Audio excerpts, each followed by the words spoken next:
Depuis plusieurs semaines, les témoignages se succèdent dans les médias de la part de femmes qui accusent Patrick Poivre d'Arvor d'agression sexuelle, de viol, mais aussi de harcèlement, tandis qu'une plainte a été déposée à son encontre en janvier dernier par Florence Porcel.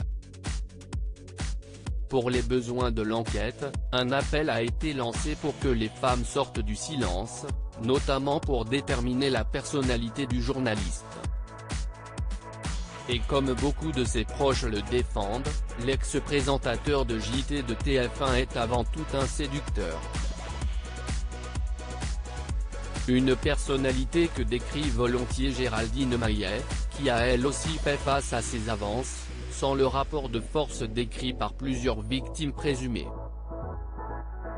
Si est alors qu'elle venait de publier son premier roman que la chroniqueuse de Touche pas à mon poste a été invitée par Patrick Poivre d'Arvor dans son émission littéraire Vol de nuit, s'est-elle souvenue mardi 16 mars.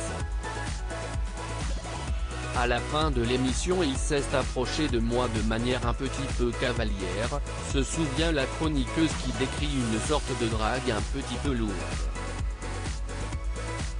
Il m'a dit: j'ai beaucoup aimé votre livre et ce serait bien qu'on se revoie. J'ai répondu, bien sûr, on se reverra à l'occasion de mon deuxième roman, et je suis parti, a-t-elle conclu. Géraldine Maillet pas traumatisée par cette expérience, pas traumatisée par sa rencontre avec Patrick Poivre d'Arvor, Géraldine Maillet explique que ce comportement était peut-être insistant de sa part, peut-être que d'autres jeunes filles auraient pensé que c'était une drague ou une sorte d'emprise qu'il voulait exercer sur moi, estime-t-elle, décrivant un épisode inédit qui ne s'est ensuite pas reproduit. Après, il m'a reçu pour tous mes livres, il n'a plus du tout été insistant, plus été lourd.